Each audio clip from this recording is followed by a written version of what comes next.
Okay, good morning or afternoon or evening, depending on the time of the day you're watching this video. Let me especially thank Mr. Kinsley for giving me the opportunity to address this great audience. I don't take him for granted.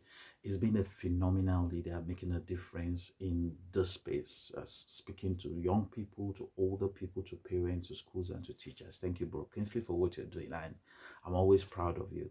And I also want to thank you for being here because you're watching and you are devoting time to do this. And I really appreciate you for your time.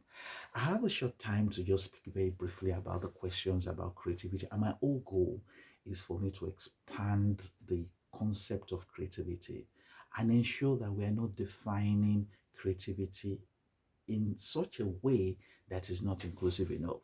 Now, if you know me, you know I like to tell stories. I'm going to start with a story. And it was something I observed about one organization that did a talent hunt. They wanted to do a creativity contest back then in Nigeria. And I watched the final, and the winner of the competition was somebody who came and sang. The person was very good, sang. The second person in the competition was a poet. He did what they call spoken word, as in it was like a poet or oratory. The third person also sang. So it was a singer, a poet, and a singer that came for second and third. And I started to think about that result. And so I spoke to one of the organizers there and I said, congratulations for what you're doing. I really thank them because they were helping young people to discover themselves and to become better. And I just said, can we have a dialogue? I'm trying to paraphrase this conversation. I mean, it wasn't as if I recorded it when I said it. And I said, can we have a conversation? And he said, yeah. I said, did you notice that the first, second, and third winners were singers and poets? He said, yes. I said, are you concerned about that? He said, no. I mean, they were the best. And I said, well, I agree they may be the best. I said, well, do you, if we look, you're trying to get creative people. He said, yes. You're trying to get people that had smartness, intelligence, and had talent. He said, yes. I said, are you aware of do you know about the 9 dimensions of intelligences? He said, what is the 9 times? I said, so there is a study that was done by Howard that mentioned there are 9 different types of intelligences, and that people can be creative, people can demonstrate talent in those 9 areas. Say, oh, wow. I said, so, but what you have done is that the winners of this competition have only come from one domain. So people can be creative, people can be talented, people can be skillful in 9 domains, but the winners of this competition came from one or maybe 2 domains. He said, well, that's surprising. I said, yes, that's what has happened. And then he said, so why do I think so? I said, it's because of your judges. I said, your judges, you have 3 judges, you have a panel of 3 judges. There were 2 singers and 1 actor. I said, so your judges came from one side, also one domain. I said, the curious thing is that those judges selected people from their domain to be the best. I said, because, in science, it's been found what is called affinity bias. And what is affinity bias? That's a tendency for you to be attracted to connect with people that look like you or talk like you or have similar skills like you. I said, so what has happened is that you have created a panel of judges that saw through the prism of the creative arts and they use it to determine who are the best. And the person said, oh, I didn't know. So I said, what do you think we should do differently? I said, first thing is that you must first go and read about the 9 intelligences, right? And then select a panel that reflects those 9 and help the panel understand your goal is to look for creativity. And say, oh, that, I mean, then I will conclude. And then I just asked the person, and then I just said, you remember the first thing that was told was about God in Genesis chapter 1? He said, yeah. He said, in the beginning, God created. Yeah, he said, yeah. I said, so when the Bible said God created, did God sing? He said, no. Did God act drama? He said, no. I said, so why are you now making those children feel it's singers and speakers that are creative? Remember, the frame of reference you were using for this competition, because it was a religious institution, was that God is creative, therefore they should be creative. Now, when the Bible talks about God being creative, it wasn't making things. It wasn't singing. It wasn't reading a poem. So why are you changing that concept of creativity in the heart of these young people?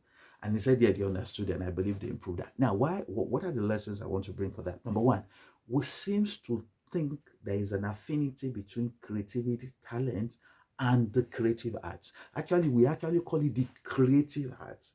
Like there is no creative science. So we say the person is a creative art or performing art. So we seem to believe that it is when you are creative or people that are in the art that dance that are the creative ones. Number one. Number two, we seem to believe that there's no need for creativity or innovation in the sciences. We seem to believe that. Then, to now, based on those two cardinal beliefs that the arts could be creative, the sciences are not creative, we have now developed structures and institutions to reinforce it. So, for example, when we do talent hunts, we typically put musicians and actors to be judges. Of course, they'll select people like them. Those are the institutions we are building. In our universities, we have what they call creative arts department. There's no creative science department because we are building institutions to reinforce that perception that art is what is creative. Nigeria, the president has appointed cabinet minister in Nigeria, and he has created a ministry of the creative economy. I checked their strategy document. Quite a lot of their stuff were in the performance group because the general perception is that, hey, it's when you can dance and when you can do this. Of course, I saw one or two lines that talked about creating software, but the dominant thing was the performance. Of course, part of it is also how we name subjects in secondary school or high school. So we have a subject called fine arts, but then we have a subject called technical drawing. Is that not interesting? Fine arts and technical drawing are both drawing. But we said this one is fine arts. But this one is technical drawing. The two subjects draw on a general note. Of course, fine arts could be building and all of that. Of course, you could also be asked to do models in technical drawing. But we have said this one is a fine art. That one is just a technical drawing. So when this child loves things that are fine or has that expression where he wants to perhaps express his creativity in a way that fits the art, we'll tell him to go and do fine art.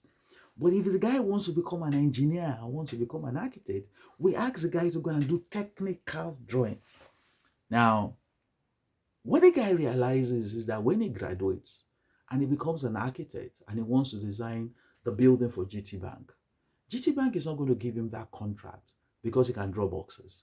Because technical drawing seems to assume that you must be able to draw straight lines. That guy will get to architecture school and realize that they're going to teach him about form versus function. Form follows function. He's going to realize that form is both a science and the art. He's going to realize that when he does anything, part of what he's going to be graded for in architecture school is the aesthetics of the house. I'm not going to pay that guy if I ask him to build him a house if he just draws lines from me. I want a house that looks beautiful. I gave the example of GT Bank because, they have some of the most imposing and beautiful structures in Nigeria. That guy is suddenly going to realize that, hey, this technical drawing requires fine arts in real life. Or let me give another example. This guy graduates and goes to work for Tesla or goes to work for Honda. You remember when Honda used to release new Honda Accord cars in the 80s and early 90s? So when they bring Honda Accord 1992 model, what happens? They don't change anything to the engineering. They only change the lights and they change the design of the grid and they change the shape of the car. Then in next year, they change something. All of those changes, is it art or science? Because it's both. Because the cars needs to still fulfill the laws of aerodynamics so that it can move quickly. The car also needs to be efficient so that it doesn't consume too much fuel. But the car also needs to be beautiful. That is why, for example, if you check the dashboard of a Honda car versus a Toyota car, you will see that the Honda is similarly more beautiful than the Toyota car because you realize that even in doing the design of a car, you need fine art. So we realize that in real terms, the sciences is not negating the creativity. All the elements found in the periodic table, if you remember the periodic table for those that did chemistry or physics, all the elements were found through the process of creativity. Somebody was creative, somebody was inquiring, somebody was thinking about how do we get this out, and was able to get that out at the end of the day. So creativity is the ability of a human being to have sequence of thoughts and actions that produce something that knowledgeable people in that domain will see as appropriate in a certain concept. I'm trying to use the definition from the framework that was developed by the OECD. So creativity is about somebody who has a sequence of thoughts and is able to take actions to produce something. So, for example, if you go back to Genesis chapter 1, the Bible says the Spirit of the Lord was hovering. It looks to me that that was the sequence of thought and thinking. And if you see how God went about the process of creation, there was thought behind it. So, for example, there was the land. He created the land before he created the plants. Why? The plants need the land. So there was a sequence in the creation. Creation was not haphazard. There was a science behind it. So God created land before he created plants. Then he created animals because the animals need to eat the plants. Then he created human beings who were supposed to use everything. So there was a sequence of thought. There was a pattern. It wasn't just an haphazard way. So that is what creativity. And in a nutshell, it seems that we can say creativity happens in 4 stages or through a 4-stage process. 1, there's inquiry. The person asks questions about something. He ponders about it. He asks questions. Number 2, the person imagines alternatives. He starts to imagine based on the question he has asked. And number 3, the person does something. He demonstrates it. He creates something. He produces something. And finally, the person reflects or does a look back. And if you allow me to use Genesis chapter 1 to also show that creative process, I said the first stage is inquiry. So if you look at how the Bible describes it, it said the Spirit of the Lord was hovering around. It seems to me it was like an inquiry process, a review process. The person is wondering, there is a problem, there is chaos, there is problem with this art. Everything is dark and tumble and everything was bad. There was an inquiry around, this thing is not supposed to be like this. There's supposed to be a solution. Oh, there's a problem with the health sector in Nigeria. That inquiry, I'm bothered about it. That is the first stage. Now, the second stage is imagining. And if you check Genesis chapter 1, there was, for God to go through that process, he must have imagined it. Thought he said, in the beginning, God created the heavens and the earth. And you know, when he was going to create man, he said something, let us create man. So there was like a thought, a thinking, an imagination that made him realize that I can do something about the situation. So when you are finished making inquiries about your concerns about the education or health sector or things about the sciences, for example, you got to imagine it. Number 3, you have to do something. And so God said, let there be light, and there was light. He did something. So many of us, we do the inquiry because we are bothered. We can see that this thing is not working well. We imagine a solution, but then we don't create, we don't produce. And then finally, we reflect. You know, the Bible says, after, and then the first, and God looked at what he said, and he said it was good. Day 2, and God looked at what he said, and he said it was good. Then on the last, after all, he said, and God looked at what he did and saw it was very good. So in Genesis chapter 1, we see those 4 stages or process of creativity: inquiry, imagining, doing, and reflecting. So as I close, because my time is almost done, what should we do as parents, as teachers, as school owners to reinforce those 4 models? Number 1, we must make students and young people know how to inquire. We must encourage them to inquire. They must have that sense of asking questions. We must not stop them when they ask questions. We must not say they're asking too many questions. We must allow them to probe. We must test them in exams that makes them ask questions. Part of that asking question is the ability to say, this thing is not supposed to be this way. I remember when I was in the university, I was taught about the 14 principles of management as proposed by Henry Fayol. And you know, after I was taught by this very brilliant professor about the 14 principles of management, I remember I raised my hand. I said, sir, you said there are 14 principles. He said, yes. I said, so can I ask a question? I said, what if one of us discovers the 15th principle or the 16th principle? And then the man said, no, there are only 14 principles. And Henry Fayol has discovered it. That man stopped us from inquiry, because he said it's ended, it's done, it's done. One of my most favorite authors, John Maxwell, wrote about the 21 irrefutable laws of leadership. Then he wrote again and wrote that it seems like it's true. Inquiry is asking questions. We must help people to know how to ask questions, particularly young people. Whether they want to go to the arts or they want to go to science, they need inquiry to be creative. Number two, we need to help them to imagine. One of the best ways that young people, very young people, imagine is through storytelling. So one, we must tell them stories, and we must ask them to tell us stories. So we should not tell them they're liars if they tell a story that looks outrageous.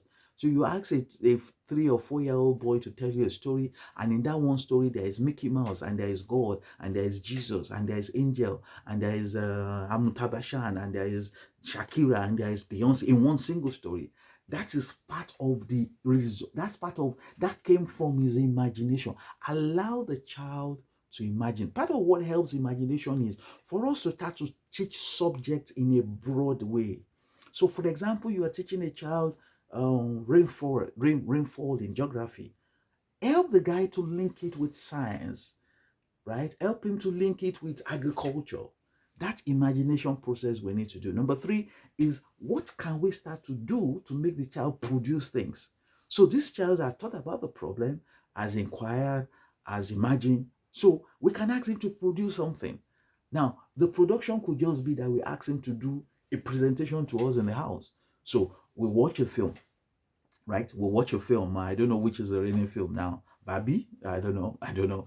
And then after the film, we ask the child, what do you think about this film? That's inquiry. Then we tell the child, think about it. At the point when Barbie went to this place and this ABC, can you think about alternatives if Barbie didn't do that? Imagining. Then finally you can tell the child, okay, so act like Barbie for me. You are helping the child to produce based on his inquiry, based on his imagination, and based on his the combination of two. So the production can be, we can tell him to make a presentation, we can tell him to draw Barbie, we can ask him to sing about Barbie, we can ask him to do anything about Barbie, and finally, after he does it, we should ask him, hey, how did it go? Did you think that looks like Barbie? Does that represent Barbie? Now, we're doing all of that because we are developing that capacity of that child. Now, that child needs all this for whether he wants to be a science student or whether he wants to be an art student. The reason why many people don't do sciences is because they can't go through this process with physics, chemistry, and biology. So, when I was in secondary school, I had a senior who refused to do the sciences. He said he was going to do the arts. And I remember we asked him, so why are you not going to do sciences? He said, because he doesn't understand what you guys do in sciences. He said, so when he was in Form 3, in those days, in Form 3, you do science and arts. They asked him a car was moving at a particular speed and all of that. And they asked him to calculate the speed. And he said he was wondering, where is the car? Which car? I can't see the car. He couldn't imagine the car. Do you know the funniest thing? This guy left and went to do the art. But you know the funniest thing? In that art, we also have to imagine. But you see, the teacher that was teaching about physics was not giving him the ability, was not helping him to understand. He needed to use his imagination to understand science. So he went elsewhere, where he went to use the same imagination to do what he said he couldn't do. Oh, do you think that when Chinua Achebe wrote the book, all the great books he wrote, or when Wole Soyinka wrote all the great books he wrote, or when all those great authors and film writers, Kemi Adetiba and co, do you think what they were doing, producing something like King of Boys, or the Lion and the Jewel, or the Harrow of God, or the Man of the People, all those books, they came because when they made inquiries, they came as a result of the fact that they imagined. They came as a result of the fact they did something and they reflected on it. Or do you think when Archimedes discovered the Iroka principles in it that we use today in thermodynamics, how did it happen? There was inquiry. Or when Newton discovered gravity, realized that started to do the science around gravity. Science history tells us that he sat under a tree and an apple fell. Then he started to think about it, right? He started to make inquiries. He started to imagine. Then he produced formulas. When Einstein came and created the great formula that made a difference in the world, E equals to MC squared. It didn't come because he was only brilliant. It came because he made inquiries. It came because he imagined solution and he created a formula. And that formula still works today. Every child must be trained to develop those four competences. Every child, whether that child is going to be an actor, or is going to be a dancer, or is going to be a scientist, or is going to be a geologist, or is going to be a medical doctor, or is going to be a lawyer. When that medical doctor gets into that room and has to do a surgery, he's going to have to make inquiries. When he sees the patient, oh, how are you? How are you feeling? What has been your temperature? Have you been using the restroom? I know those are inquiry. That's what he's doing, right? It's part of what is called the scientific method. Then he has to imagine. So if the person said he has fever and he's not been eating and he's not feeling this way, could it be that he has malaria? Then, he goes ahead and says, okay, let me make more inquiries. Go to the lab and go and do a medical test. Then he goes to the lab and sees the lab result. And then he puts it together. The guy has a temperature. The lab test shows that there is an increase in one of his cells, which shows an infection. Then the guy imagines something and said, this guy has an infection. Based on my inquiry through question, based on my inquiry through the lab, this guy has an infection. He puts it in his mind. And then he now writes for you a prescription, which is a product. That prescription is giving you is what is doing. Third stage is writing you a prescription, which is now what it now tells you. Take it after 3 days. If your temperature does not go down, come back and let's do a review. He's doing the fourth stage. That is a doctor using the 4 stages and the 4 competencies to create. So whether your child wants to be a lawyer or a doctor, an accountant, or an engineer, you've got to teach it those 4 things. And anywhere he decides to go in life, whether to go to the sciences or go to the arts, he will need those 4 skills to be creative. Thank you very much. Remember, number 1, inquire. We got to teach children to learn how to make good inquiries. Number 2, we got to teach children how to imagine well. Deep imagination, great imagination, wild imagination. Number 3, we got to make them produce something. It's unfortunate somebody will tell you he's doing alternatives to practical in chemistry. What does that mean? If you can't do titration and you don't mix those things, how are you going to do alternative to practical? How can there be alternative to practical in agriculture? Why should that guy not have interaction with equipment that is going to produce food? Why is that alternative to practical? There's got to be production. There's got to be the doing that is the result of the thinking, the inquiry, and the imagination, and there's got to be look back. When we do that, we're going to raise creative kids, whether they do the sciences or they do the arts. Thank you very much. I do not take it for granted. I really appreciate it. I hope you learned one thing. Thank you.